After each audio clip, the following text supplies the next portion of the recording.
সাগরের উত্তাল ঢেউ আছড়ে পড়ছে তীরে, ভাঙছে তীর, বিলীন হচ্ছে সাগর পাড়ের সংরক্ষিত বনভূমি।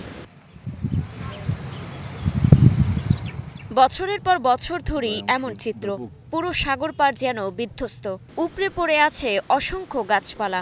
স্থানীয়দের দাবি, কয়েক বছরের ব্যবধানে বিলীন হয়েছে বন বিভাগের তৈরি প্রায় ৫,০০০ একরের জাতীয় উদ্যান ও এর বিভিন্ন স্থাপনা।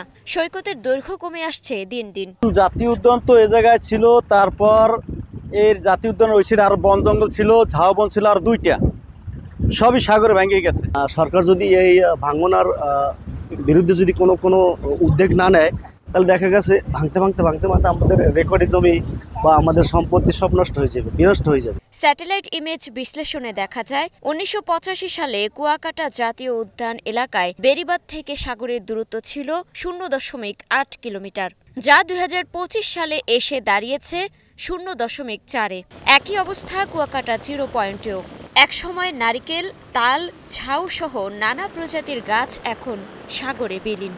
লেম্বু থেকে কাউয়ারচর গঙ্গামতি পর্যন্ত পুরো জায়গাটাই দ্রুত প্রোটেকশনের আওতায় না হোক, যাতে আমাদের এই সি বিচ এবং আমাদের বনায়ন রক্ষা পায়। আমরা যারা এখানে পরিবেশ কর্মী এবং পর্যটন কর্মী আছে, আমরা আহ্বান জানাই নতুন করে বেশি আবার বনায়ন করার, কারণ বনায়ন করলেই পরিবেশ ভালো থাকবে। বিশেষজ্ঞরা বলছেন, জলবায়ু পরিবর্তনজনিত কারণে সমুদ্রপৃষ্ঠের উচ্চতা বাড়ছে, এতে ধ্বংস হচ্ছে বনভূমি। এটা মূলত জলবায়ুর পরিবর্তনের জন্য আমাদের সাগর পৃষ্ঠের যে উচ্চতা এটা বেড়ে গেছে। এটা বাড়ার ফলে অনেক সময় দেখা যায় ওই যে ভাঙন হয়, প্লাস আপনার ওই যে পলি বা বালি জমে ঝাউ গাছ বা ম্যানগ্রোভ ফরেস্ট যতগুলো স্পেসিস আছে সেগুলো ধ্বংস হয়ে যাচ্ছে। বন বিভাগের দাবি, ভাঙনের মুখে তারা অনেকটা নিরুপায়। উপড়ে পড়া গাছ রেখেই বনভূমি রক্ষার চেষ্টা করা হচ্ছে। আমাদের যে গাছগুলো, বড় গাছগুলো এবং পুরান বাগান যেগুলো অ্যাজ ইট ইজ পড়ে রয়েছে বা পড়ে থাকবে, এগুলো আমরা রিমুভ করব না। এটা পরবর্তীতে আমাদের ঝড় ঝঞ্ঝা, জলোচ্ছ্বাস এবং সয়েল এরোশন রোধে কাজ করবে, সেটা সেইভাবে আমরা রক্ষণাবেক্ষণ করব।